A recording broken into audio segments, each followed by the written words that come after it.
Oh my god. Wait, you say that I'm live, but Twitch does not. Oh my god, Twitch does say that I'm live. Wait, that's crazy. It works. Wait, does it really just work like that? Hold on. Hold on.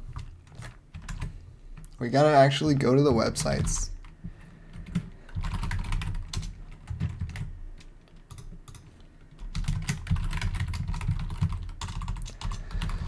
Gotta go to the websites and make sure that page isn't available.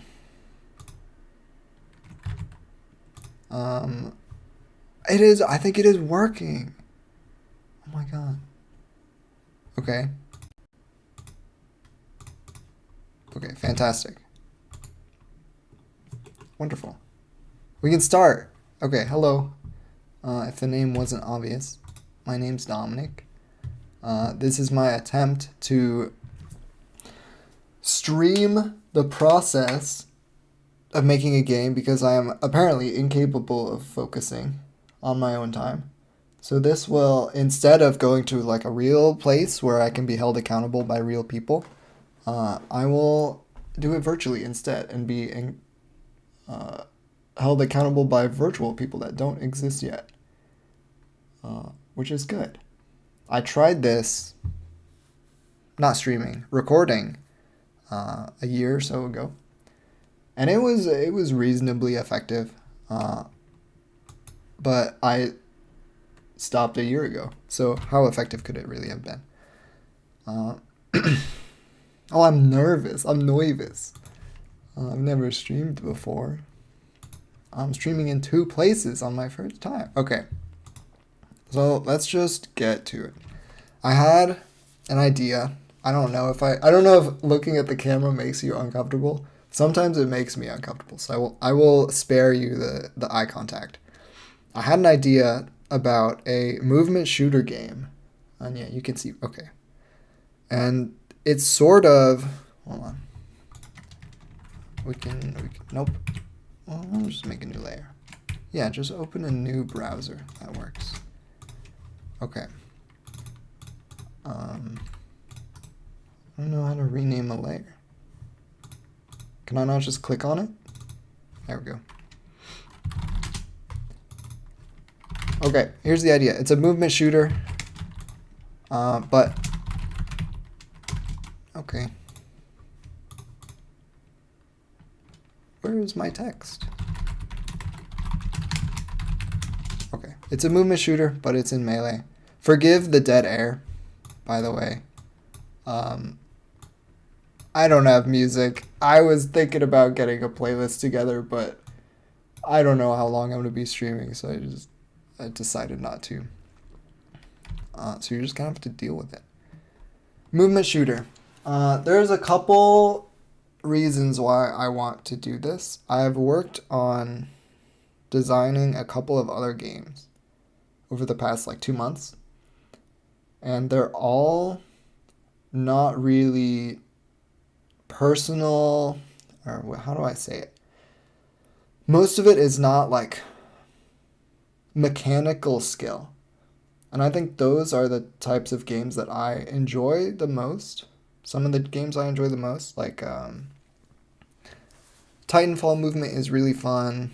Even bullet hell movement are really fun to me.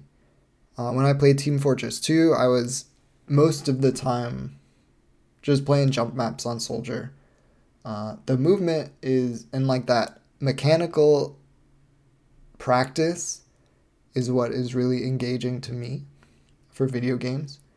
And so I've been working on designing some games that don't have that literally at all.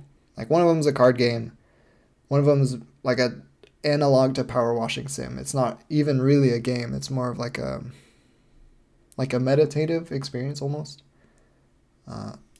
It's the most pretentious way to describe a simulator game. And the third one was a cooking mama prototype that I think is going to take so much work that I don't think it's going to be worth it. So all of them are good ideas. I think there are audiences for all of them. I keep looking at me in the little corner of my OBS. I suppose it's, well, I don't need to point. Oops, sorry.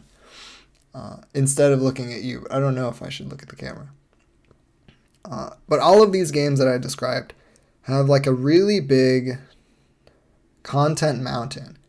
And what I've kind of been thinking about is, and reading a little bit about, is how games are like, and they're like, if you really want to boil it down, you have like, hold on, tools. This is so small for you also. You have like, can I not type in this anymore? Oh, there we go. You have like your tools or mechanics, and then you have like environment data. So a lot of games, you can kind of split them into this, where you have tools and mechanics like, oh, stop it. You have like Mario, and Mario can jump, and he can jump into blocks, or he can fall on a Goomba. This is a Goomba. And he can kill the Goomba. And he can collect like power-ups. And so these are kind of the tools that a player has at their disposal. I'm just ignoring swimming. I'm referring to like, I guess even the first Mario had swimming, right? But I'll just simplify it. So you only have a couple really tools or core mechanics in Mario. You can jump, you can hit things, you can collect power-ups. And in terms of like the amount of time you spend programming that is relatively little across the whole life cycle of the game. These are pretty simple in concept. In like a real engine, it would not take long to implement at all. But that would be extraordinarily boring if, when you were making Mario, when Nintendo was making the first Mario, they had this character, he could jump, he can land on things, he could collect power-ups. And they put him in like a, first time streamer says like 100,000 times in 10 minutes. You put him in this flat world with a box, 2 boxes, and no enemies. This is where the real time sink for at least a solo dev. Okay, hold on, let me back up. As someone who's never published a game, you can't see my finger, who's never published a game, it's going to take some getting used to, and I might expand my camera a little bit so I can point and such. For someone who has never published a game or even finished a game, so take this with a grain of salt. The environment is what I've heard also called Content Mountain. It's kind of the rest of the owl. Like if you were drawing an owl, like you see a lot of tutorials, or I've seen a lot of tutorials that are, oh, how do you make a compelling core mechanic? How do you make something that's fun? And then that's like the first step of the owl where you're like, oh, draw 2 circles. And then you have draw the rest of the owl. And if I had an owl on my clipboard, I would paste it here. The rest of the owl is the content mountain of making and designing all these levels and like auxiliary mechanics to interact with your player. It's kind of like if you imagine you made a Rubik's Cube, right? So you have this cool box that you can spin around. But they're all, like all the stickers are the same color. Like you have this neat little mechanic, but there's nothing for the player to do. There's no challenge at all. Or imagine like a Rubik's Cube, but every time you scramble it, it's the same starting position. Like, cool, it's fun the first time, but then you know what the solution is, so it's boring again. So you have these cool mechanics that are maybe satisfying to do. Like bumping into a block is kind of fun in Mario. And stepping on enemies is always fun. It makes a little noise. But if you just have the one enemy, and if the blocks do nothing, then it's boring. It's predictable, it's the same every time. And so the content mountain is, let's give the player just a bunch of stuff for their brain to kind of fit this tool into. Like, we're really humans. I think, am I loud? I don't know. I'll just check after. So we're just kind of to deal with the volume for now. And people are great at using tools. That's like the foundation of human society. And evolution is like, oh, we can use tools. We can like build the whole world off of this. So our brains are really good at creating and using tools in sort of different environments. And so if you give them a cool tool, the player a cool tool, and then you give them the flattest environment they can think of, then there's no point. You need to give their brain something to like chew on. Give their brain more data to like apply this tool to. So all of the game, kind of wrapping this up, this has been all sorts of rambling. Wrapping this up, I've been designing a lot of games that have some kind of a lot of mechanics well, not even true. Like for imagine Slay the Spire, it doesn't have that many things that a player can do. You can play cards in your hand, and you can choose a node on the map to go to, and you can make decisions. You can pick 3, which in terms of player tools, I don't know, not much. But the content mountain of those games is crazy. Like, how many cards does How many cards does Splay the... no! Streamer can't talk. How many cards does Slay the Spire have? I'm looking it up, but you can't see it because I'm terrified of showing like my social security number. There's 750 cards. That's crazy. If you're just a guy and you're trying to make a video game, I'm not making 750 cards. Are you crazy? That's a lot. Also, I think I just took this from the AI answer, and 750 sounds too round. So hold on, let me check the wiki. Because that doesn't sound right. 750 is way too round. This one says 100 what is that? 300 or so? Either way, there's hundreds. Of that, I'm sure. Wait, YouTube's giving me an error. Is Twitch also giving me an error? I don't know. Maybe? Hold on. We gotta take a... Wait, okay. Hold on. YouTube error. Please use a keyframe frequency of 4 seconds or less. I will note that down. I don't know how to fix that. Well, I have a clipboard. Keyframe.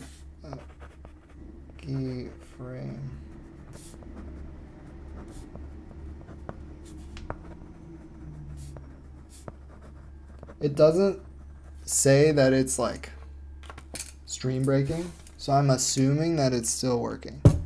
If I did that whole spiel and there's no footage, I will be... Well, actually, I don't think I would mind that much, because it's all in my head anyway. And it's good to think about them. But anyway, Slay the Spire is 100, 200, 300 cards. That takes a long time to design and balance. And so even though there's not that many tools, you just have cards. They went hard into the content mountain of the environment. There's hundreds of them you can pick from. They interact with each other in all sorts of strange ways. And that's a lot of work. That's a lot of work. That's a lot of time. I'm one guy who's never made a game before. So, movement shooter, here's what we're going to do. We're going to swap these a little bit. We're going to go and spend the time to give the player fun and satisfying tools. And then we can kind of get away with simple or reusable environments that don't take 100 years for me to make. Because as you can tell, I'm an excellent artist. And this would take me to create real, beautiful environments, maybe forever. So if I can invest the time in fun movement, such that even on a world that is flat, like a testing world, I'm still having a ball, like that's ideal. So that's kind of the reason why I'm pursuing this for stream right now over the other games that I mentioned. Because one, I think it'll be more engaging for me to work on because I just enjoy movement. And two, I think it'll take less time to get something that is fun to play.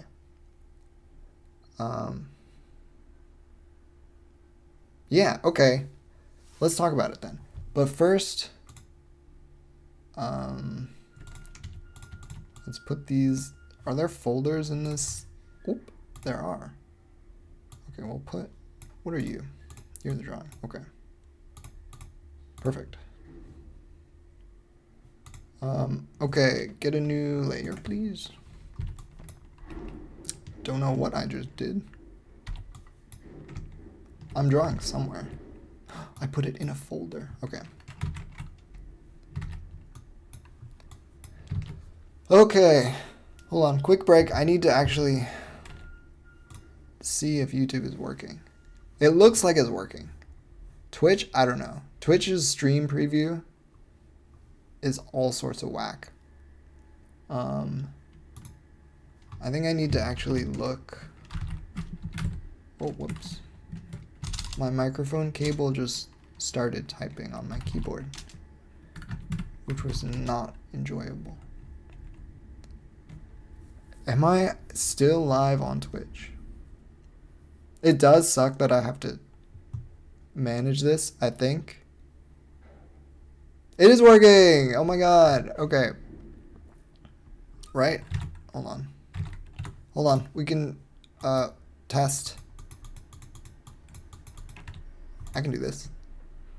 I know the scientific method. Hold on. Mute this. It works! Okay. Perfect. The only thing... I'm not going to jinx myself. Okay, so what's the actual game then? So what I want... Let's look at the inspiration maybe. What do I like? I like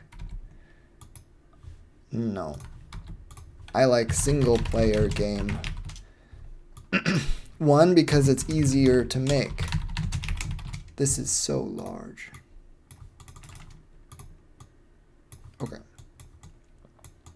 Also, that's not an inspiration. Just roll with it. What do I like? No, this is not what I like. It's what it's inspired by. Which is sort of from what games I like. I like movement, but that's kind of baked into movement shooter. I want this to be kind of like if you stuff Doomfist into a rhythm game, if that makes sense. But not like modern Doomfist. I mean like 2018 Doomfist. I don't know when he was released. The one before when he was a DPS, not a tank. Which essentially So imagine you have... this will help get my point across. So in a rhythm game, you have like arrows. And then you'll have boxes. And it'll be a lovely little rhythm and it'll go to a song. And you'll click the buttons in time with the song. You know what a rhythm game is. But this is 2D. I should say as well, I do enjoy rhythm games too. even though I don't play them as much anymore. But I do like rhythms. So we have this concept of things coming at you, and you press buttons to... That's what you do. You press buttons. But what if instead of these coming at you... Can I move this whole... thing? Is that what this button does? Oh my god. I don't know what that was. How do I move this whole layer? I know there's a button to do it, but I haven't used Photopea in forever. I could have sworn it was... Anyway. Imagine instead of... It's actually bothering me. I need to move these things.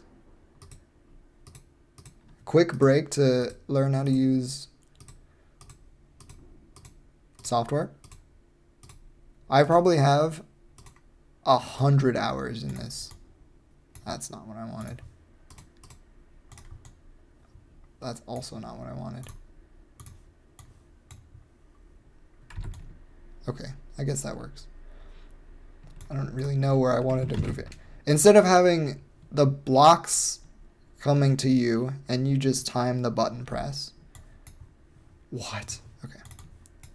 Imagine instead they were in the world and you were traveling and you had to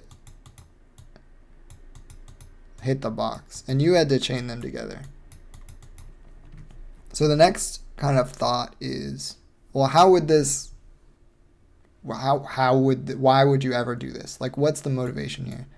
So the original thought was like, okay, someone, and this person needs to be evil, so they will be, I don't know, red. We have the villain. They've stolen something from you, like a trophy. They've stolen your Guinness Book of World Records. If I stream for another year, I get to a joke faster than that. Guinness Book of World Records, most hot dogs eaten in a week? That's a weird one. Anyway, they've stolen this and they are running away, and as they're running, they're dropping like pedestals so they can bounce on them and like run away. And they are faster than you. So they will go faster than you. And you have to smash through these and it will speed you up. So that's kind of the one sort of example environment that can enable this kind of gameplay loop of you have your fists and you can punch into these things to break them and speed up or whatever, absorb their power. There's a million ways to skin it, but that's kind of the gist of it. So this will be, hold on, new layer time. Actually, that works. So it'll be from like a first person perspective. Yes, I can draw perspective. If there's anything that you should get from the past, is there a timer on my screen somewhere? 24 minutes, is that I'm a great artist. So from the player's perspective, okay, I can do perspective. Don't believe everything you hear on the internet.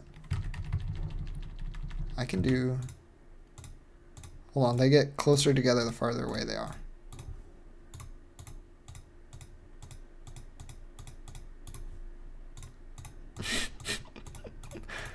Okay, that's kind of like a perspective. You're running and you have your fists. That's what fists look like.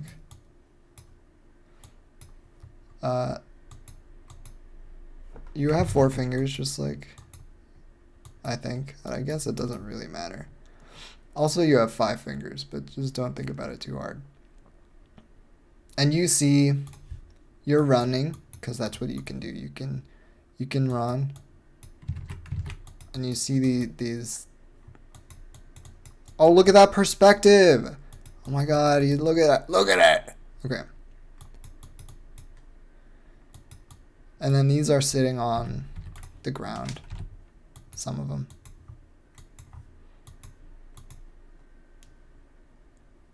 So your goal is to break these, and the person is actively running away with your trophy. This wouldn't be here. So that's it.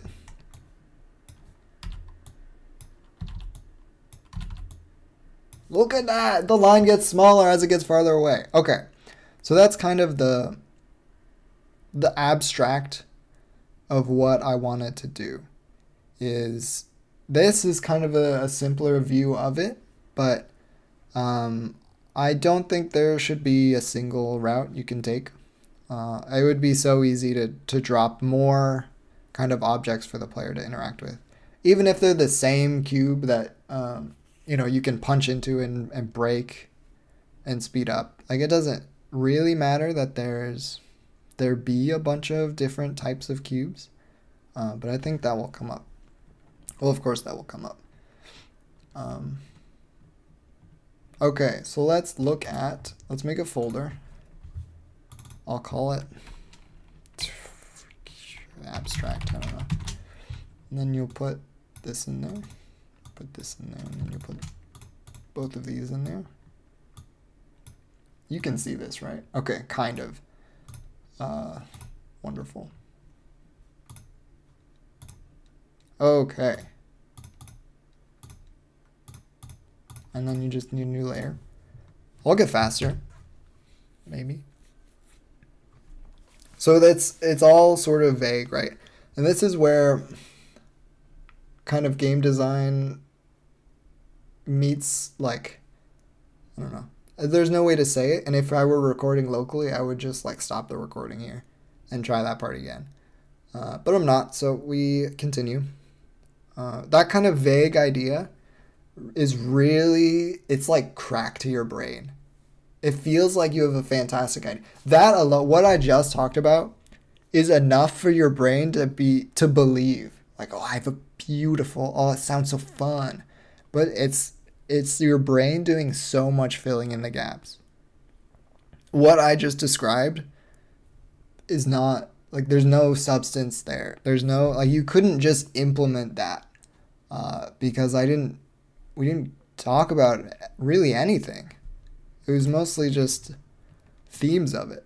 So I think it's important to try and recognize when your brain is trying to drug itself to oblivion.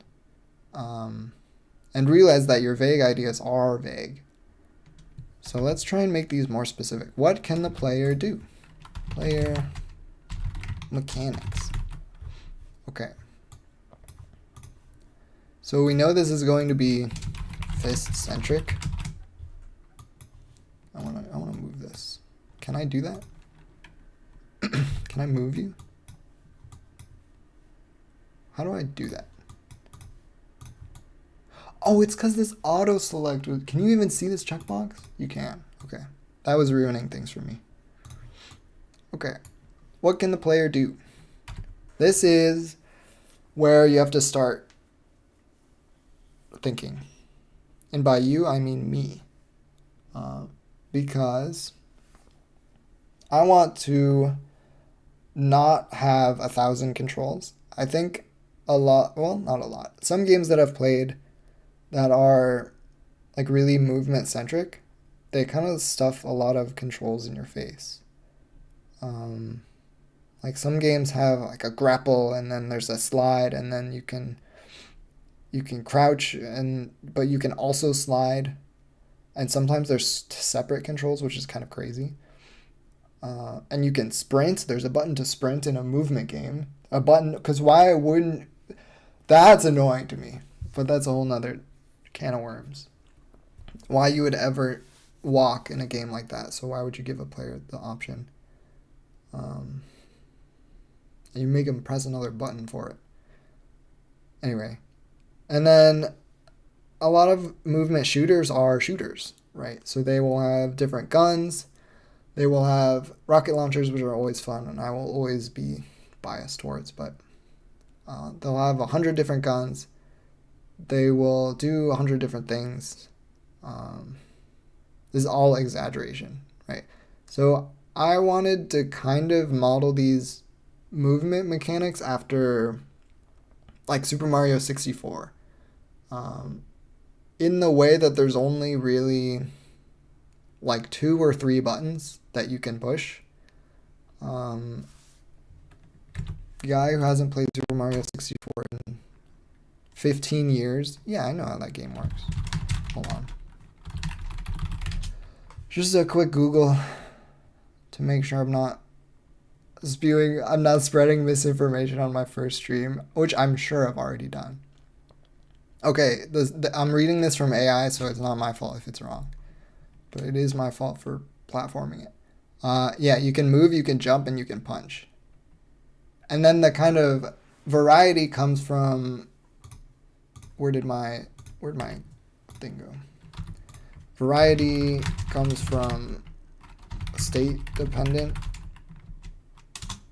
controls, in quotes, because I don't know if that's the right word. Is that too small? That's pretty small. So in Mario... Why? Okay. In Mario, you can jump, but you can also double jump, and you can also triple jump, and you can also do like a cool backflip where you are moving, you're running, and then you stop, and then you reverse directions, and then you jump, and it's a cooler jump. And in the newer Marios, you can spin, and then you can jump. So those are all using just the jump button, right? There is just a jump button, and then a combination with some sort of state of your character. Like right in the air after your first jump. If you jump right when you land, you do a higher jump, your double jump. And then if you land after a double jump, you can jump into a triple jump. And it's all just jump. There is no other button to push. It's all state dependent. I do like that paradigm. I think there is a pitfall that you could argue is not a pitfall, but a lot of fighting games will have this as well. Actually, most fighting games where you have, your light punch, your medium punch, and your heavy punch, and then like a special button. So they're pushing it with 4 buttons, by the way. Really pushing it with 4. That was a joke. But then they go kind of crazy with the combos, and it's less of the state your character is in, and more of the buttons that you have just pushed. I think it's harder to say that it's state dependent when your state lasts like a fraction of a second, right? Or like a tenth of a second. Because in, like for example, Mario, when you are double jumping, you're in that double jump state for quite a while. You could argue that you only have, a quarter of a second to jump after you land, or however long. And thus it's like too fast to react to, but like you are in the double jump state for like a full 2 seconds. It's very clear to the player. There's a whole animation for it. Mario does like a woo, and he's looking around like he's just found something cool. It is obvious to the player that they're in a double jump state. And same with the triple jump. He does like a sick double front flip or something insane. So it's always obvious what state you're in, and that's what I want from this. I want it to be exceedingly obvious what state you're in and what your movement options are if you know them, right? Like for most players that play Mario 64 for the first time, if they've never seen it before, there's no reason to know that there's a triple jump. Like there's no way to know that. I don't remember if there are signs in the world that you can read and that tell you like, oh, if you jump right after you land, you can double jump. I don't know if I've ever read a sign in that game, so I'm guessing most players haven't either. And anyway, asking like someone playing a video game to read it's a crapshoot, to be honest. But the moment you discover, like, oh, I just did a wonky jump, like, why did that happen? You'll still remember the past, you've got a memory on you. You can say, like, oh, I was in the air and I jumped when I landed. And then you can try that.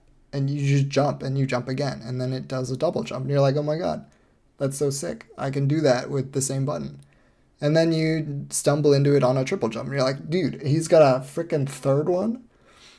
And you can do that and then you try it with a fourth one. And then he doesn't go to the moon. And it's maybe a little disappointing for some.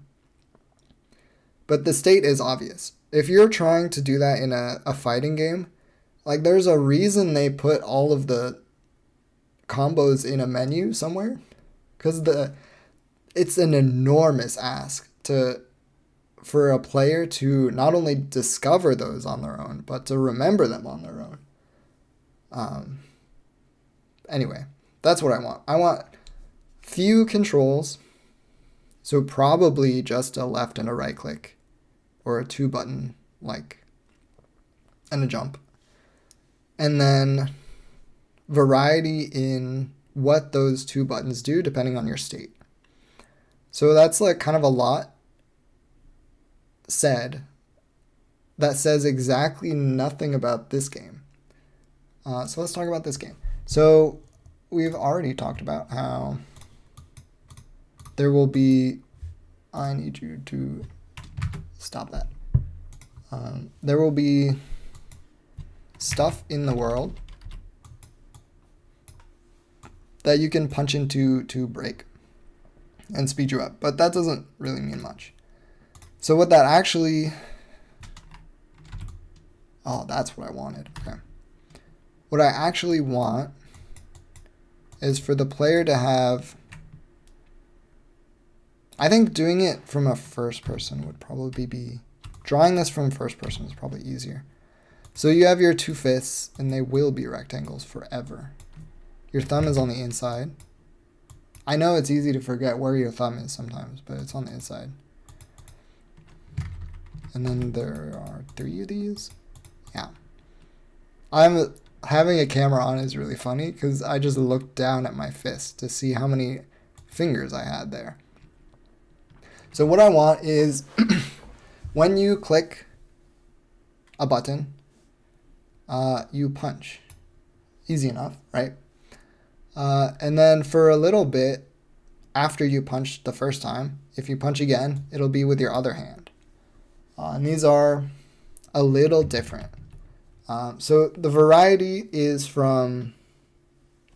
Also, kind of something else that I didn't really talk about is putting a little, not sauce, but imagine you had okay, here's a good example. Like in Tetris, right? This is a terrible example. I said it was a good example, but it's not. In Tetris, you have the long pieces, right? And they fall, and that's great. And if you get long pieces every time, the game is like trivial. Okay, that's a terrible example.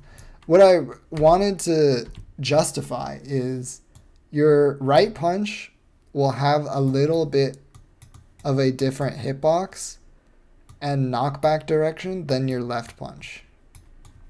That's what I want. And my justification for it was awful. So I will not justify it. But anyway, so you punch, and then if you punch right after this punch, you'll punch this way. And it's just alternating like that. Like you can left and right punch. And if you miss that window, then you'll just, continue to punch with your one hand. So that's one kind of state dependent is left, right, alternation, alternative timing. Hitboxes, knock back. Left, right, alternating.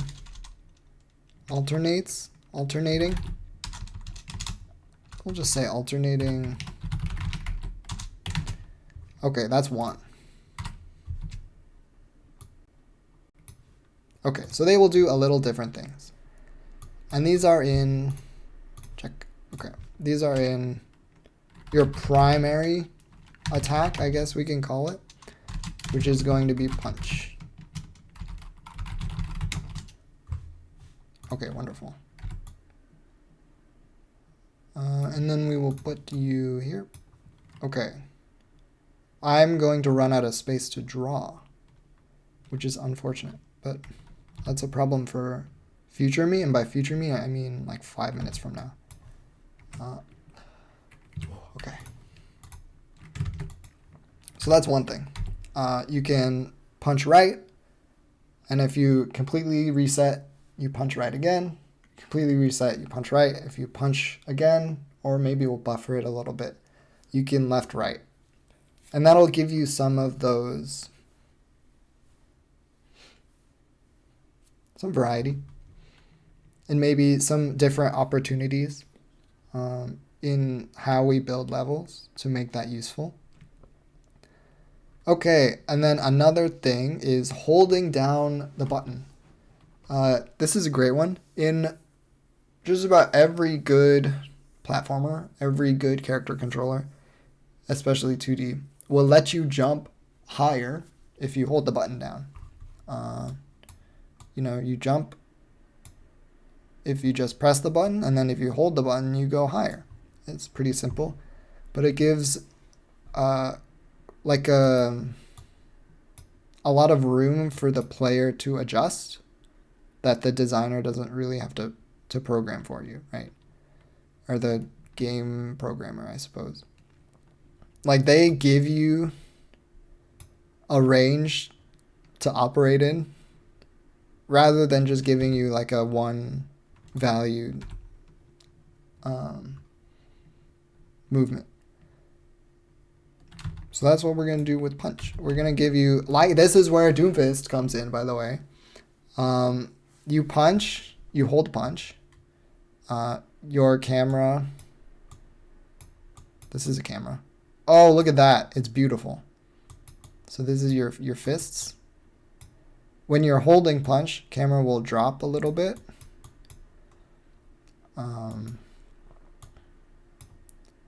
Just to like, kind of like if you were squatting a little bit. And then it'll max out. So that's just a way for the player to know without any on-screen like HUD elements. And then you release it and you do a big punch. A big punch. Everybody loves a big punch. And maybe it'll give you a little bit of forward velocity to kind of offset. Maybe like a slow when you were charging it. And give a big punch. Everybody loves a big punch. Okay, and then this is important because this is a new state, right? This is something the player will learn about, kind of like when you are in the air as Mario, right? That is a state you will recognize and you can reproduce super easily. So that's something that we can have the players exploit, essentially. So this is a new state we can use and abuse for other mechanics. Just like being in the air. So we'll have a state in air. Why I didn't just type these ones? Don't ask questions you don't want the answers to. It's beautiful. Okay, and then this is, we'll call this charging. It'll be strikingly similar to Doomfist, but without a rocket on your fist. Okay, so that'll give you a big charge. You can charge your left one if you punch with your right one first. Whoop. So you can do like a click to punch and then hold with this hand and then do big punch. Again, it's kind of that same, just giving the player a little more variety. And the mechanics themselves do differ a little bit. They have different resulting knockbacks and forces and stuff. But just a little bit. We don't need to make it crazy. And I don't want it to be like, you must use your left hand for this block, or you must use your right hand for this block. I think it's just a little bit more expression that you can pull. Or maybe there will be some like optional, you know how in Mario, they do a great, hold on. I should just make the folder first, honestly. You go up here, you in here, you in here, you in here, you in here, you also in here. Okay, wonderful. In Mario, they love to do optional difficulty. So like in the 3D Marios, sometimes you'll see like big towers. And they'll have a single block because the designer doesn't know how to draw multiple blocks. That's a joke. That's me not being able to draw. And then they'll put like a coin up here. Woo! So this is something that they call optional difficulty because it's optional, right? If the finish line is over here,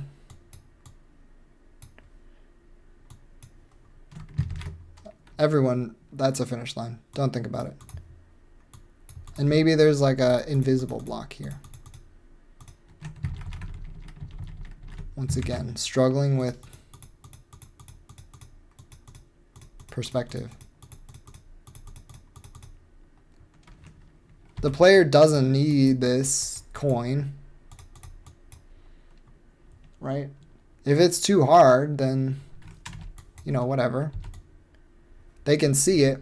They can go, oh, block, block. Oh, no, there's no way to get up there. But the finish line is right here, so that, you know, they'll just finish the game. There's no requirement to get up there. At worst, they'll be like, oh, I wish I knew how to get up there. But players who are maybe finding it too easy, finding the level too easy, will see that and go, well, that looks difficult. And they'll go and they'll find the block and, you know, they'll get the coin. So it's optional, and it's optionally harder. Which is always nice. So what context was that in? Right, left, right punching. So there could be scenarios where I put like a block that is like, oh, this will be really hard to get to. It'll be like placed in a really awkward spot if you are a right puncher only. But if you left punch, it's actually quite easy to get to. That sort of thing, where it's just optional. But if a player is confident moving around the world, they might find their brain might like chew on that and go like, oh my god, it's a way I can use this tool I've been given in a novel way. And that can be fun. Okay, so we talked about charging. Why are you like this? Charging. Can I type now? Okay. Charging punch. New state. Also left. Right. Oh yeah. We're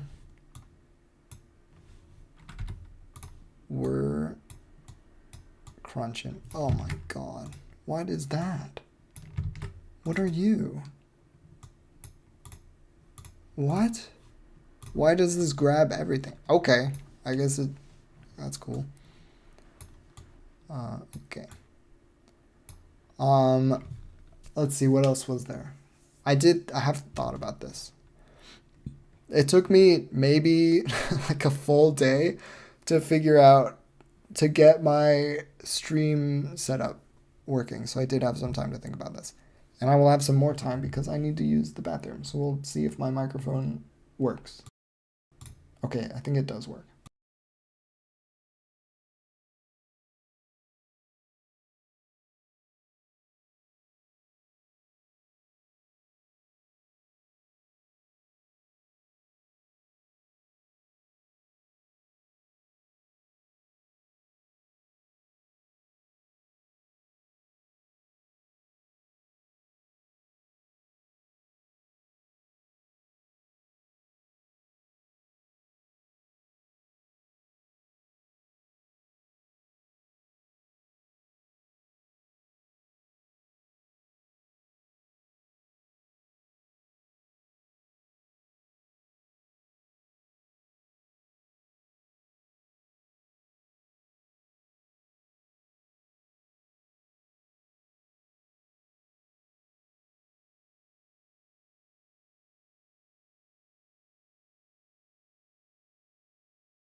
Okay. I just realized, okay, I'm kind of glad there's nobody here because I just left you with nothing, just in complete silence for that. That's unfortunate. Anyway, what's next? Charging punch. Okay. So these are all, I say all, like there's not just two things. These are two things. Stop that. What are you? You don't exist. Okay. Get deleted. These are both from curly brackets. Man. Okay. These are both from like your grounded basic state. I don't think I can, hold on. Can I rotate you? How do I rotate you? I've done it on accident before. Is it this? Nope. How do I rotate you? Do I have to complete this and then, oh yeah. So these are grounded. Wait, does that adjust the font? No way. I don't know. These are both grounded. It's just like, if you're standing there, you can do those. But we have a couple states that, oh my god, I'm gonna freak out. Okay, we have a couple states that we haven't really touched. We have in air and grounded, or excuse me, charging. So let's use those. Let's move this. Okay, you don't need to be here. And then you, we will put up here. Okay. So what can we do with these? The next one is uppercut. We're pulling it right from Doomfist. So, that's a fist, but I'll just not draw it. This is a different form of jumping. So, I haven't really talked about it because I haven't really thought about too much of it, but jumping is not basic jumping, I should say. I don't think will be particularly special just because I want most of the special mechanics to come from the punches, the fists. So I don't expect there to be like double or triple jumps or backflips or side flips or spins. For one, because, like I said, want it to be punch-centric. But for two, I'm planning for this to be a first-person game. And so a lot of those that I was thinking about, like a flip jump where you spin around, do a 180, and then jump, I think will make me nauseous. And I would expect to make other players that are maybe more sensitive very nauseous. And that's something I would like to avoid for a movement shooter. Because there is kind of like you could kind of wave that away and be like, oh, it's a movement shooter. Everybody who plays movement shooters is going to be like a little bit resilient to those sort of camera effects. But also, there's no need, I feel. I feel like we can have cool stuff without them. So our jump is simple. And it's not worth super talking about. But that isn't to say that all jumps will be simple, because I did say it wanted to be fist-centric. So I did spoil it, but it's going to be an uppercut. When you are charging your fist, this is a fist. While you're charging, you can hit your jump button, and you'll go up. You'll do like a jump, an uppercut really is that's kind of all it is, and you go up, and that puts you in the air, and it'll put hitboxes out or whatever. So uppercut punch, and I guess there's no reason not to make this also left right, because you can charge left, right. And now that I'm thinking about it, I think there is a good chance I ditch the left, right mechanic, if you could call it that. I don't know yet. We'll see. Uppercut, so you jump while charging a punch. And then that, it follows, then there would be left-right versions. So, oh my god. I do wish whenever I selected brush, it would just deselect the layer, even though that would probably be annoying. Okay. Where did it? This one. Also, it's a different font. I don't quite understand how that works. Oh, the scaling did change the font. Okay. Never mind. I understand it. And then we'll delete these so it's nicer to look at. Okay, uppercut punch gives you a little bit of mobility, a little bit of variety. It introduces the option of not simply having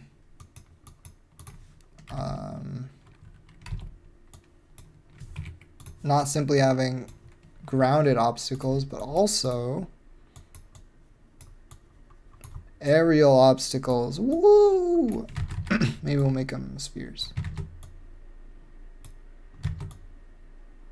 Beautiful. So now you can punch things on the ground, but you can also punch things in the air.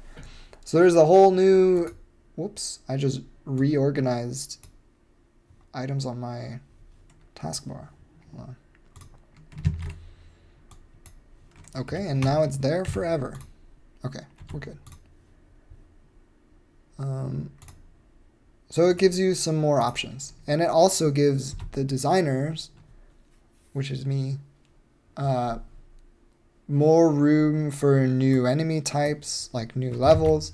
Because now you can do stuff with that. And maybe there will be in-air obstacles that explode and like jettison you out into the world.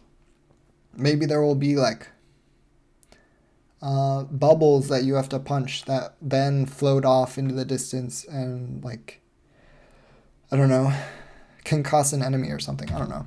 But the point is there's options with it.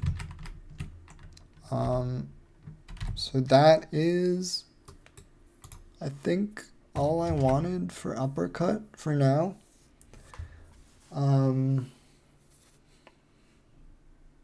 Let me dwell in this silence for a moment.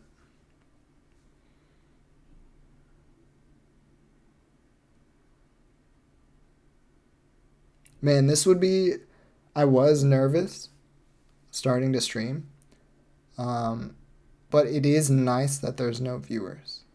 Or at least if there are, there's not chatters, which makes me think there's no viewers. So it's a lot less stressful knowing that probably no one's watching, which is good.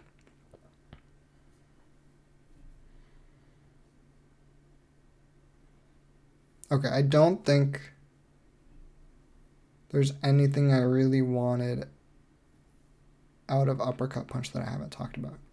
I think there is an opportunity for like post uppercut actions, kind of like so in Doomfist. Oh, it just works. Okay.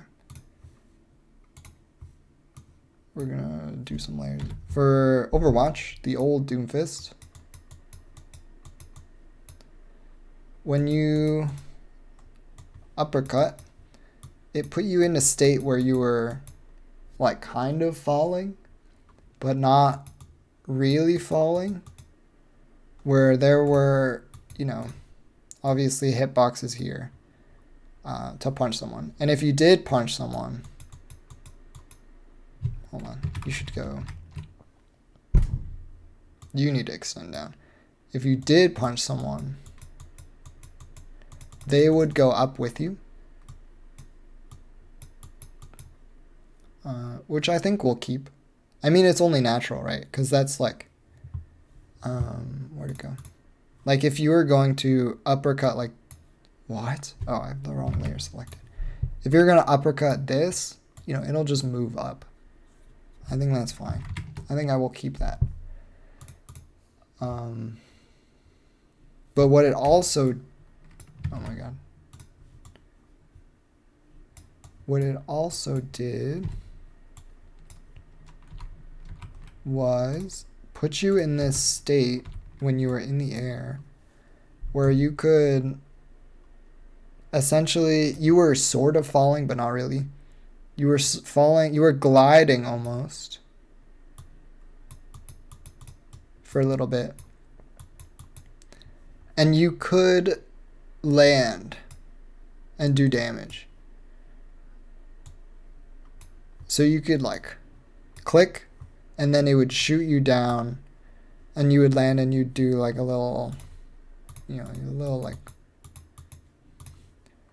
blue shockwave and it would damage people here. So there is a post uppercut state where your gravity is all sorts of screwed and you can do a landing. I don't know. It's not real. It's sort of a superhero landing, but not really. I'm not a huge fan of this for this context because I don't like okay, there's actually a couple parts to this. The part I actually don't like is the glide because it screws up any sort of momentum you had. Or if you were going, imagine you were surfing in Counter-Strike or something. Or you were bunny hopping, or actually maybe a more widely accessible example is just running in Sonic. If you're running as a Blue Hedgehog 100 miles an hour and you jump and you like attack in the air and it just like stops all your momentum, that's pretty boring. It's just like, man, I was going so fast and now I'm not. It kind of like resets you, which this kind of does too. But that's not I think just hand waving the whole idea out because of that is kind of nonsense. The part that I'm not crazy about is the instant change in direction. Because you were going this way.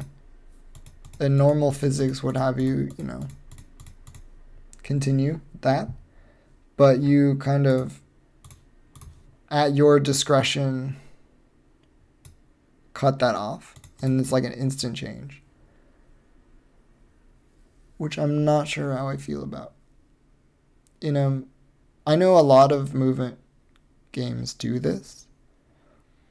Source do Just Trust Me. Like I know, Blood Thief does this where if you're in the air, you've got a freaking sword.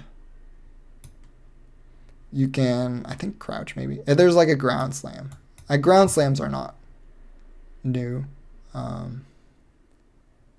But it like instantly arrests your upward momentum and just freaking craters you, which can be fun. Do I like that? I guess it depends on what I'm planning to put in the air.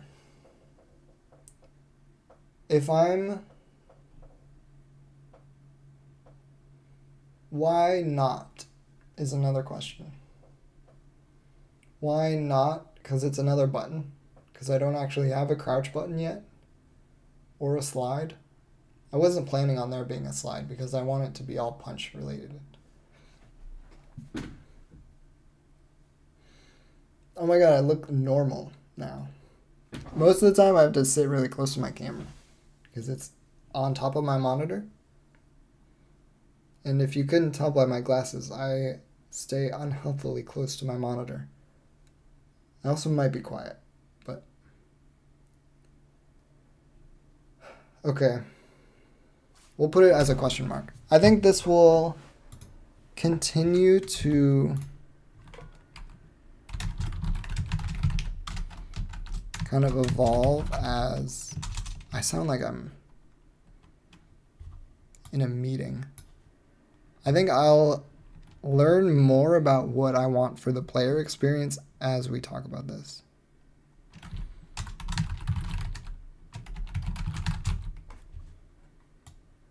But I'm leaning no on this.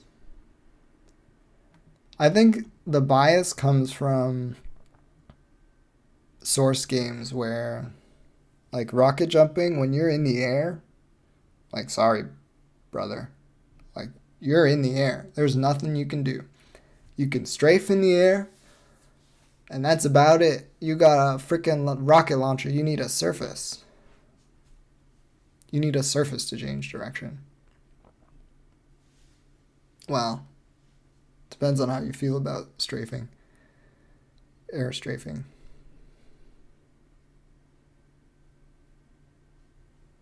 I think I'm leaning towards no. One, because it requires a new button in Crouch or Slide, and I don't have that button yet. So if I do see additional reasons, I don't know, that struck me as a very pretentious way to say reasons. If I see any other reasons to put a crouch or a slide in, I think it kind of opens the door a little wider for a ground slam. Because right now I don't have that button. I only have a punch button and jump. Okay, I need to add a jump button. Are you going to let me select all of these? No.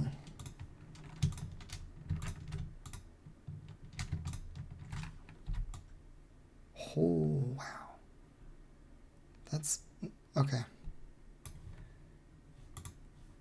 And then move this up, move this up, move this. Move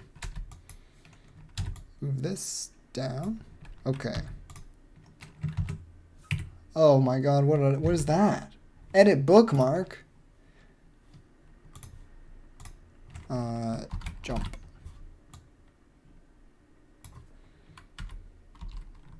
We have this.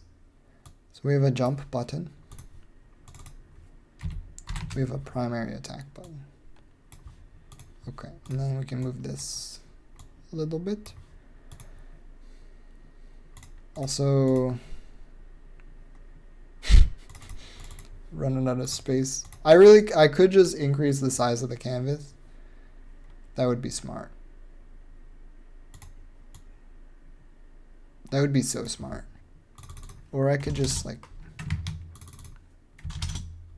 What? Where did you go?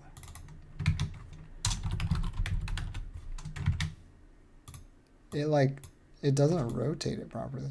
Okay. These are grounded. You can't really read that, but you'll just have to know. You'll know in spirit. Okay. Oh, I'm so sad because stop it. I don't want to rasterize all my layers. This one is also grounded.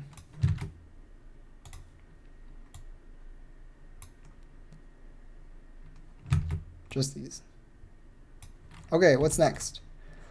I did have another one that I don't remember.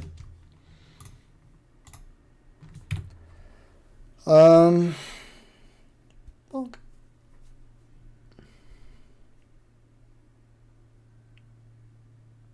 I think it was in the air.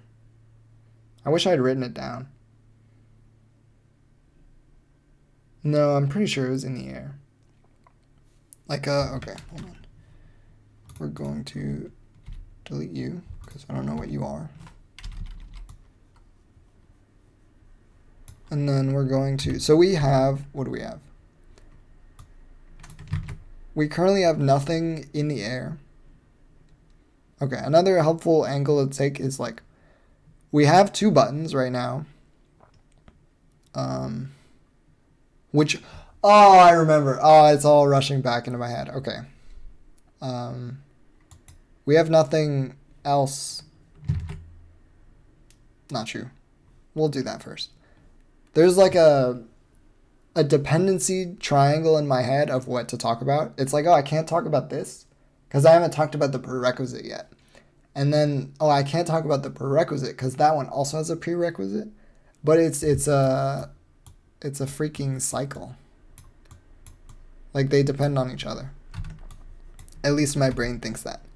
So there's a two things that'll resolve everything. One, I'm planning for there to be a whole category of mechanics around grabbing.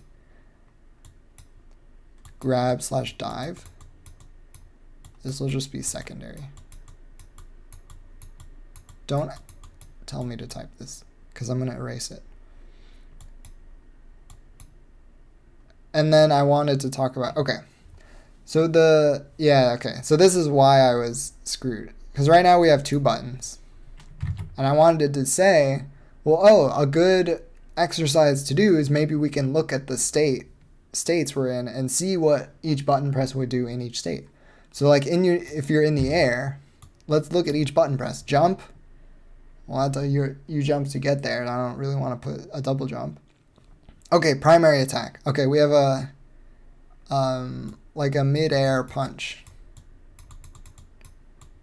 So that's one action that I'll do here.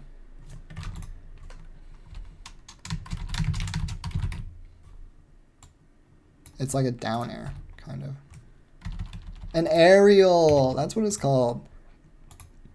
Your brain kind of, I don't know if you've ever, audience member, potential chat member, I don't know if you've ever like filmed yourself or streamed yourself or recorded yourself in any way, but it puts like a fixed, this is it at work, by the way. It puts like a, not a limit on your brain. It like occupies a percentage of your brain power, and it's so annoying. You're just not as sharp as you are off stream. Anyway, it's called an aerial, and I remembered that. Okay, so this is, okay. This is for aerials. So that's for punching in the air. And then the other part is grabbing in the air, which I haven't thought about much yet. So if we continue the exercise with charging, jump, that gives us uppercut. Just type it. That was so fast. I can't believe it. There's no way to complete it without clicking the check button.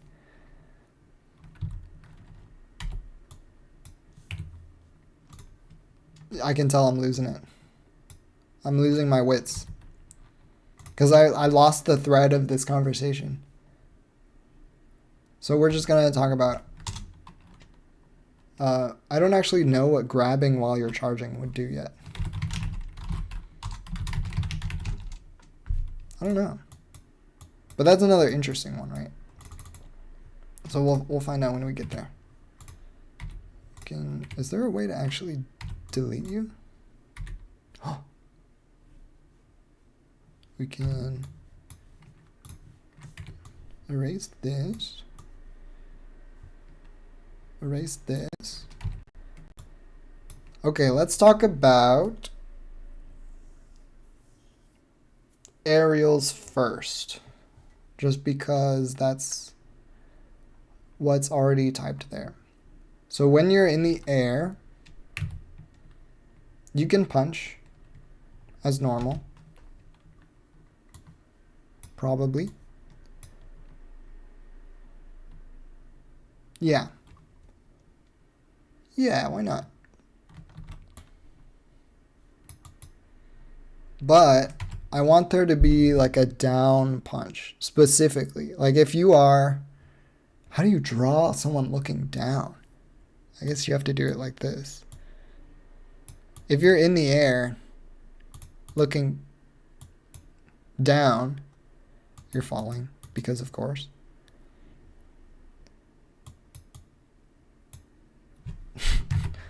What do I want to happen? I want there to be... So normally you can, left punch, right punch. And I don't think that'll change in the air. Except if your view angle is like below a certain angle.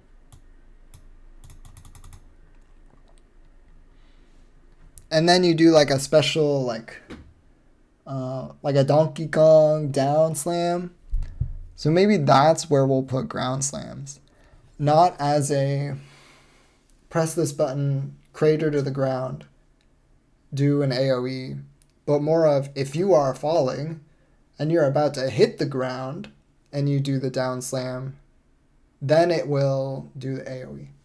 But if you're just in the air and you do, the ground slam, then you can bounce off of an enemy. So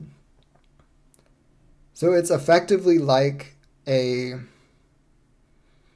you limited a ground slam to like a punch, pretty much.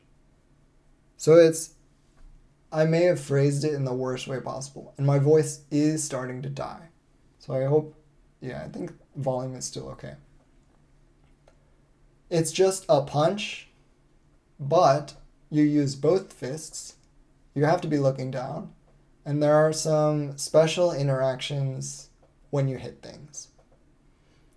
If you're in the air and I don't really like the phrase down slam, but I'm going to keep using it. If you down air is just the best. If you down air and you hit nothing, okay, whatever, nothing changes. Your momentum doesn't change, nothing. Maybe it puts you like in a little cooldown, but that's whatever. If you down air and you hit something, like an enemy, then maybe you bounce, right? You like send that thing to the ground. You spike it. We're just pulling from Smash at this point, which is a fun game. You can't go wrong pulling from fun games. So if you hit something in the air, you crater it, and then you go up. Wonderful. I'm going to erase all this. A brain surgeon on my first day. Oh, I'm so sorry. I erased part of your skull. I really didn't mean to. If you are... maybe you do like auto-select. Maybe you don't like auto-select?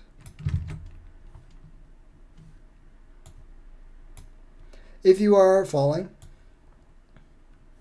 I should draw the ground. Hold on. If you are falling, and you ground slam right when you're going to hit the ground, then you do the slam like in Doomfist, where you do the hero's landing, and it gives you the like draw shockwaves challenge. It's really pushing my art skills. Yeah, that looks right. Oh, that makes this so much better. Okay. It's like you're landing in water. So you ground slam in the air, you spike an enemy to the ground, you bounce. You ground down air when you're about to hit the ground, you do a ground slam, and you do an AoE. So that's state dependent, uses the same damn button. It's pretty much exactly what I wanted, right? Okay. So I don't know how I feel about other aerials, but for down air, hit enemy,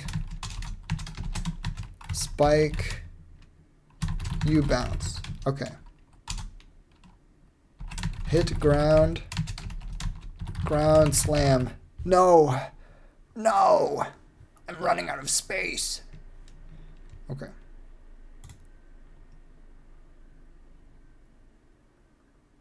I don't see many words I can cut out here. we do, oh yeah. Oh yeah. We're cutting words. There's a joke in here about banned books and taking a pair of scissors, there's like a suburban mom enraged at like How to Kill a Mockingbird, or is it Mockingjay? Taking a piece, not there. It's not there. Taking scissors to a book in the school library. I don't know. Anyway, we get there. Okay, perfect. I am gauging my own mental at the moment.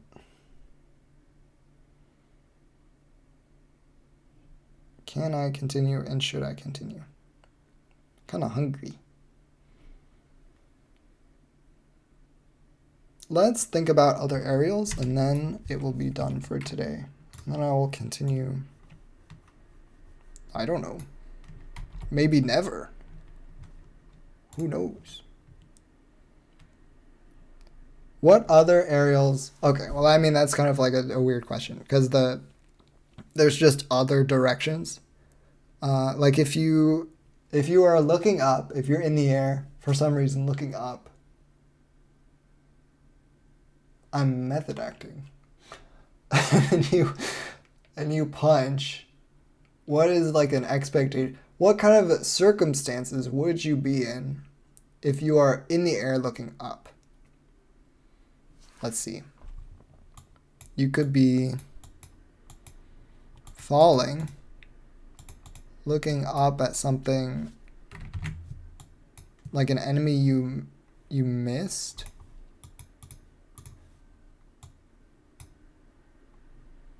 You could be rising, looking at an enemy in front of you. So in this scenario, my expectation as a player who is only using their fists, I guess my expectations as a character, I don't know, is not really much would happen if I try and punch the thing that I'm actively falling away from.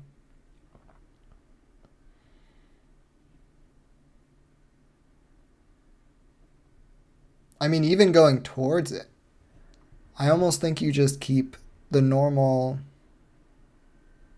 left-right punches. My brain is like, my subconscious is like shoving the image of Mario. What the heck? All right, I'm on the wrong layer. Once again, is shoving this image of Mario like with his fists. This is Mario. You can tell because he has an M you can't really read on his hat that looks startlingly similar, like a duck. So we will leave it as a duck. It's like my brain is shoving this image at me. Like if you are punching up, you're going to hit a question block. But how different is that really from Mario's perspective to just like punching upwards? Is it not the same? It seems the same to my imagination. To my imagination.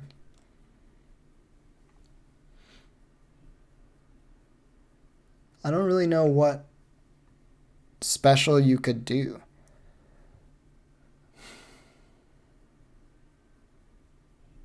Yeah, I think you just keep it normal for now. Yeah, okay.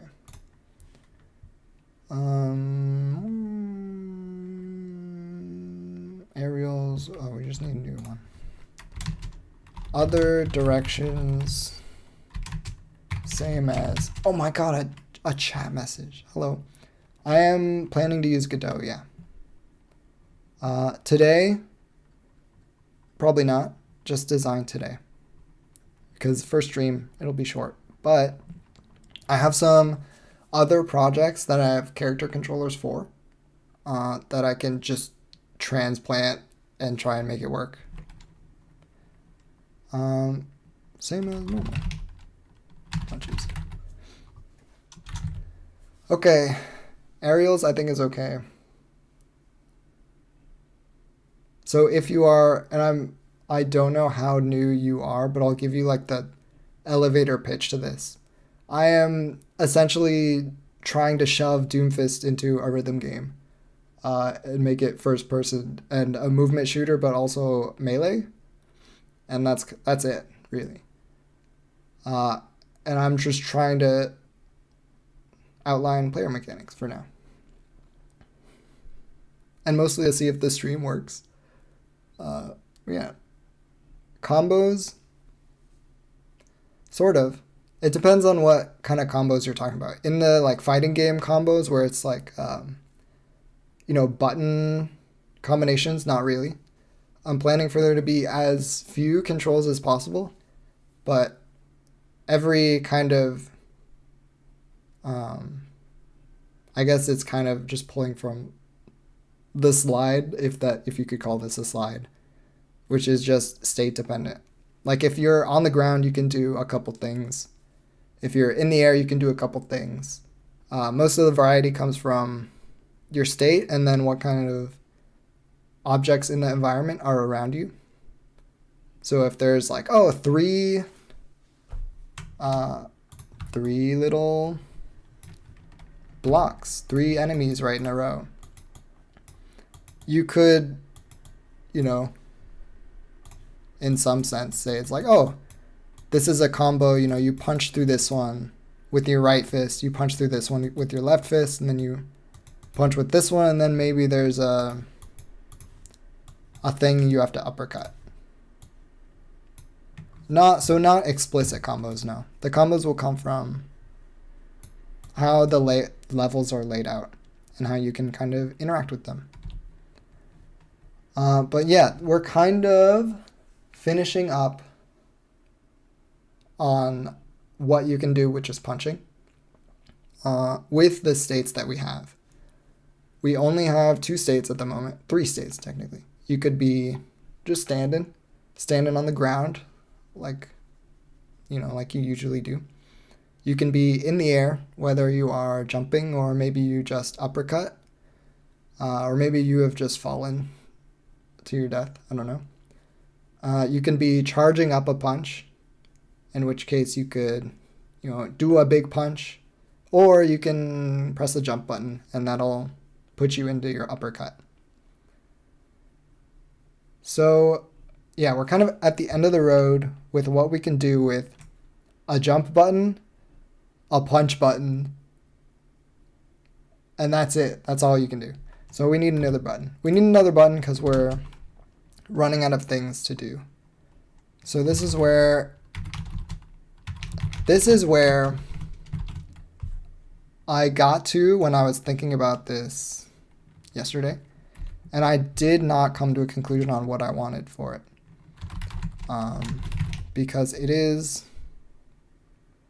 and this is all of this text is getting too big. So I need to make the canvas bigger and not destroy all of this. And I know how to do that. I don't know how to do that. Relative? Okay. Maybe like 10% bigger? Oh, I guess you can't. Oh, that's pixels. Okay. 10% bigger and 10% taller? Oh my god, it worked. Okay. Okay. You can still see everything. Perfect. Okay. So there's something else that I wanted to do, and that's I couldn't get this image out of my head for grabbing an enemy. So the kind of theme that I've been going with is like crystals, sort of like prism enemies just because, if you couldn't tell, I am a wonderful artist. And I think I could pull off prisms really well. So that's kind of the theme that I'm gonna go for. So it'll be 3D, as simple as I can get with the art. So I couldn't get this image of my head about, oh my goodness. Wait, a first bot. Wait, how do I actually remove this? Is there no... That's so crazy. I should know how to moderate my own chat. Oh! Okay, maybe that was a little aggressive. Okay, we're good. Okay, you gotta learn on the job, I suppose, if you could call this that. I couldn't get this image out of my head of the player using like their huge like gauntlets and just grabbing a crystal and then crushing it. And you see like fragments flying out. So that was like really an attractive vision. And there was another vision where like you dive forward and you grab something, or you grab some smaller enemy and you can like whip it out at another enemy. These all seem like they could be super satisfying in like a movement, like super mobile context, right? Like imagine you've just uppercut the living bejesus out of something, and then you dive down to the ground and grab another crystal and then like just spiral it directly into like a boss. That seems like it could be really fun.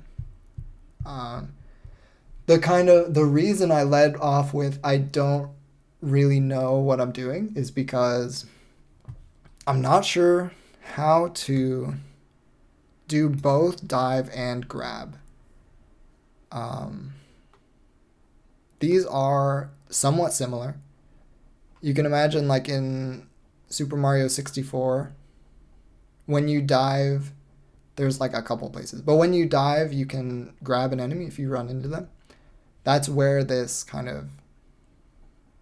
of combination comes from in my brain, I think. The part that kind of messes it all up is what happens when you grab something. Like if you're holding something and you punch, should you throw it? Should you just like crush it in your hands? Should you just let go of it? Like with only a jump, a punch button, and then like a dive grab button, I could not, when I was thinking about it yesterday, come to a conclusion on what I wanted the experience to be like. So that's kind of sort of why,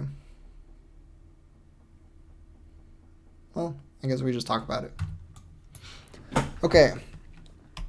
I will just assume that we do want a dive button, and it will do both dive and grab. So let's think about the consequences of that. Okay. Fine. We have then... this is gonna... Okay. We have a couple new states then, if this is a dive button and not just a grab button. If this is a dive button, then we have a state where you're diving. Hold on. We're going to move this. We're going to move this whole thing a little closer. We're going to just the states. And we're going to draw it.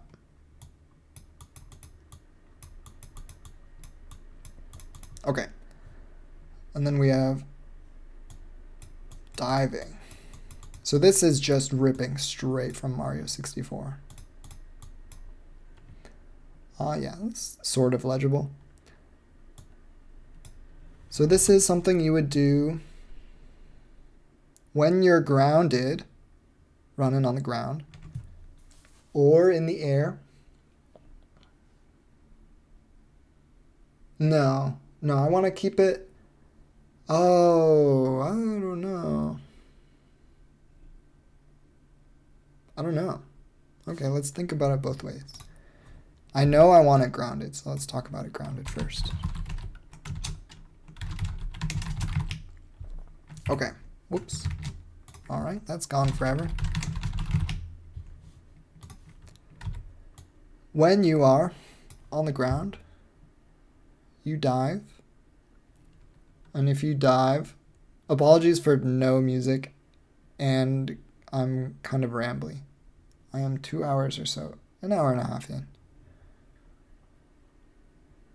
So I think this is one of the first, no, Down Air kind of had this as well, but one of the first mechanics that is primarily for interacting with things in your environment. That's just not right, I think. Because a punch, I'm not sure how I want to think about it.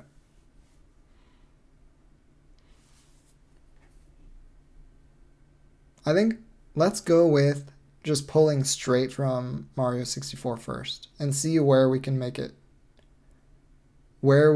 different. Because I think from what I've seen, I guess, and play it too, that's a pretty fun mechanic. The part that is kind of getting me twisted up is in Mario. Whoops, wrong layer. Oh no, yeah, that's fine. In Mario, when you're in the air,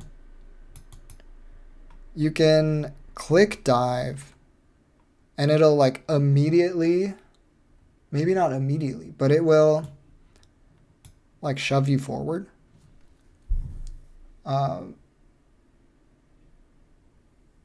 Not exactly forward, but it'll change your trajectory to something that you know about. Like, I wish I had like a clip on hand, but the kind of important part is when you dive, it changes your kind of velocity immediately. And I'm not sure how I feel about that. I've been kind of operating under the assumption that you need something from the environment to change, to provide like an instantaneous change in your velocity. Air strafing, I think, is a given, but that's a gradual change, and that's something you need to get better at. But like if you're rocket jumping, right?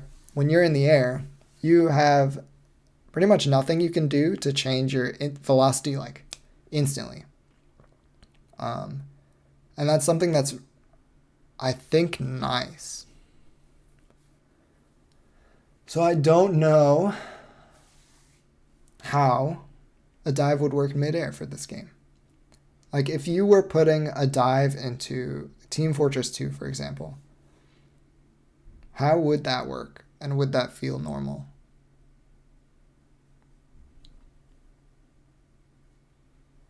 I don't know. I don't know how I would do that. Guy who's never actually designed a game before? Yeah, I just don't think it's possible to design that. Okay. I think I'll just roll with only grounded for now. But this is certainly far from permanent. Okay, so let's talk about more about how that would work. I wish I had kept my little prism guy, because it's a large effort to draw it.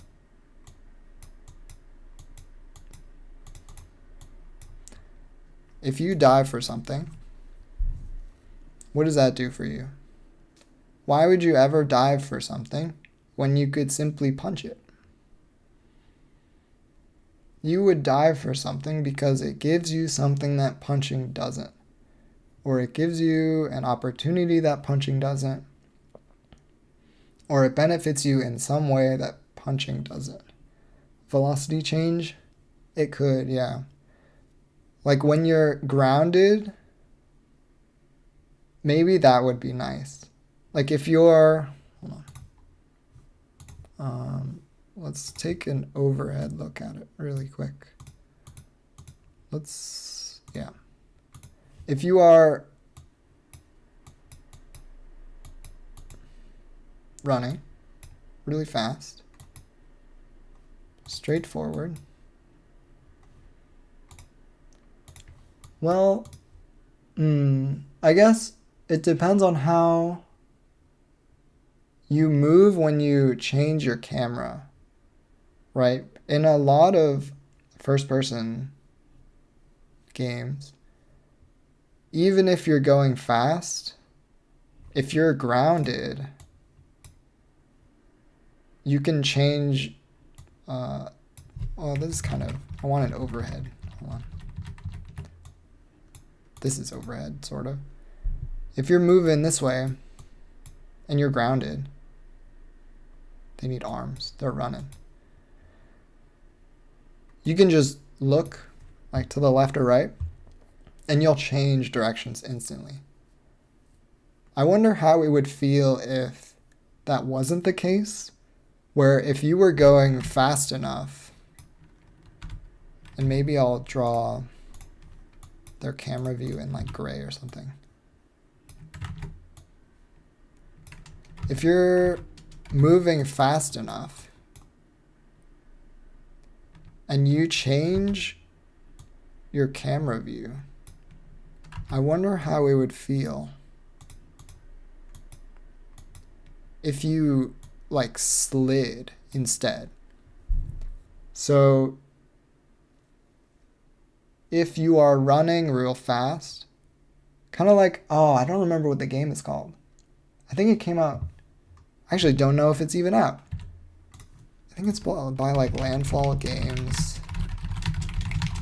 Yeah, you can't see this. That's okay. What is it? Is it just called Haste?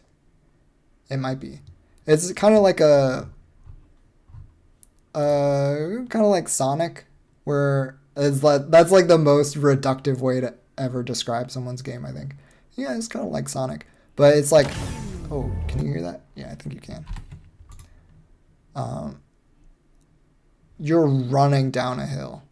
It's pretty much trying to capture the experience of when you're a kid and you're just sprinting down a hill. Yeah, I'm looking at the trailer. I guess I can probably show this. Right, it's just on Steam.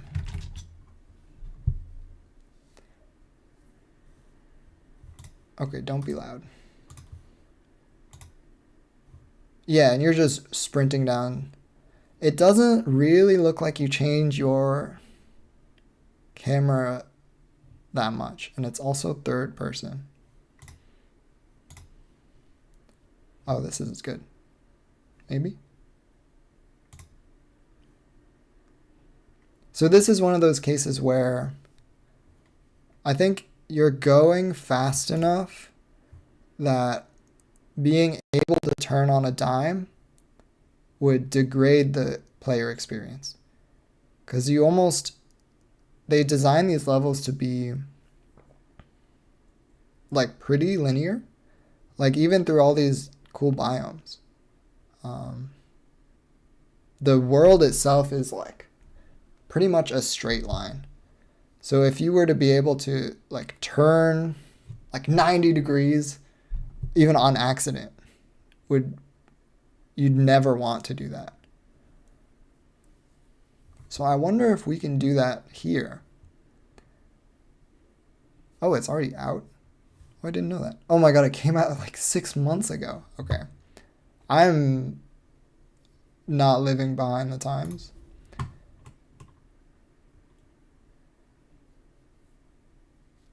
Maybe, okay. I think that's a good suggestion. I think it's worth trying. That's like a game feel kind of thing where it's really hard to know unless you actually try it and like prototype it. That's like the reason you prototype things. So grounded, we'll try when fast slide when changing angle. Dive will instant change.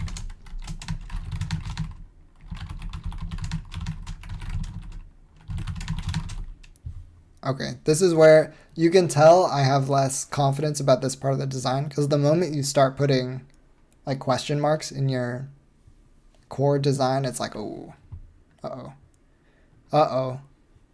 Things are not as clear as they could be. Okay, so hold on.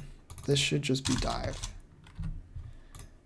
And then, so you never actually, if we're going with dive, then you don't actually grab things, right?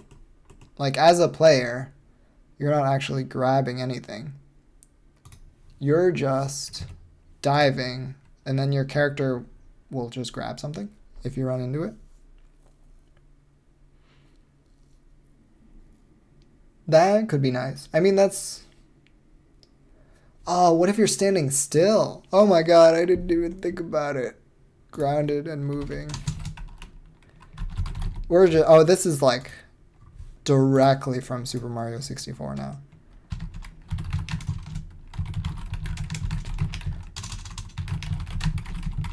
Okay. Okay, so this is what... Yeah, I'm running out of space on this slide. We'll have to... Oh my god, okay. I'm a genius. I'm not a genius, but just pretend for a moment. We're just gonna...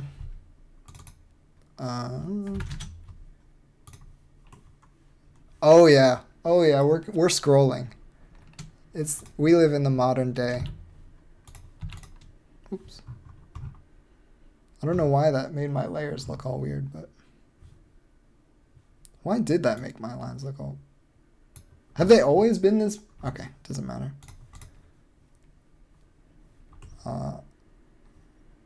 Okay. And then let's move. We can erase this because we don't need these anymore. We're done for now talking about punches. Move this over here, and then whoop. We can move you down here. Okay. So we got a new state then. We have when you dive and actually grab something.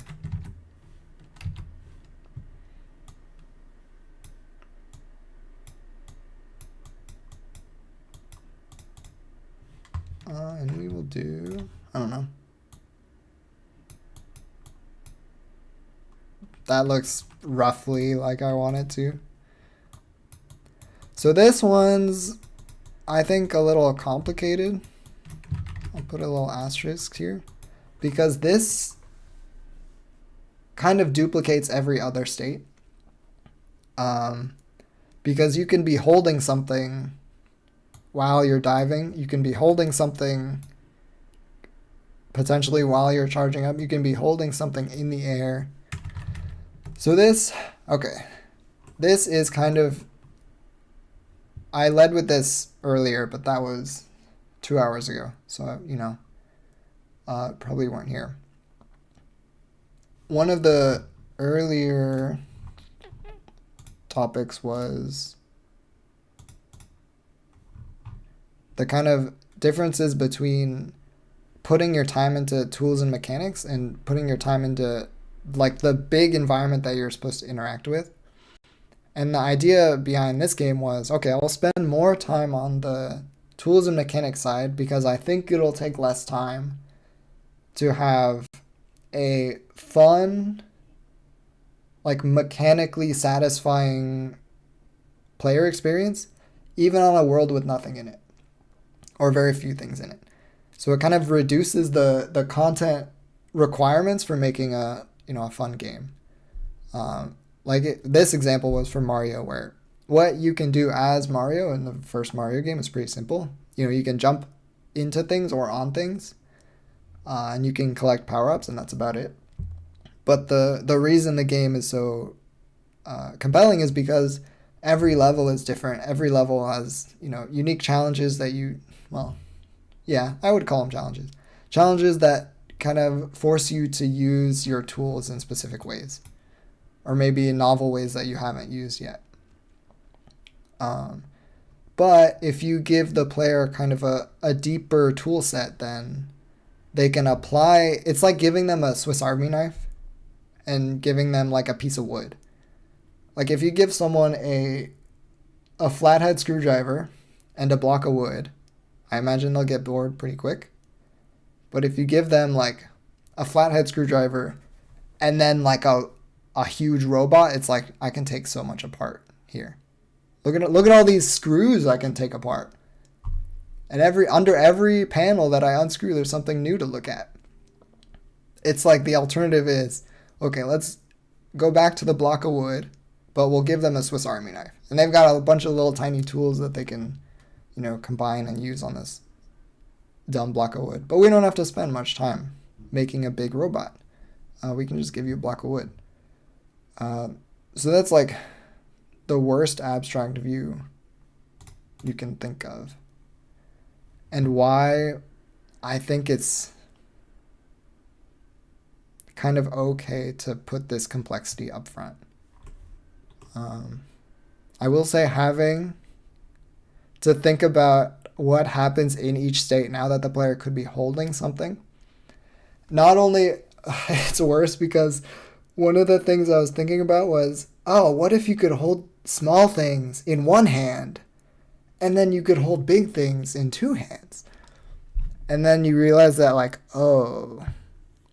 now we have a state where you're holding something in your left hand. You have a state where you're holding something in your right hand. You have a state where you're holding something in both hands. And then you have a state where you're holding nothing at all. You have four different versions of every state. That very well could change how these things interact. Like if you're charging a punch, but you have something in your left hand, should something different happen? I don't know. I think this is the point where it's not particularly interesting to have my brain like turn this over, because I will just be quiet while I do that. And I also need to eat lunch. So I think this is where I will end it for today. Thank you for watching if you did. Thank you for listening if you didn't. I do need to figure out how to stop streaming. I think it's just in OBS, right? I guess we'll see.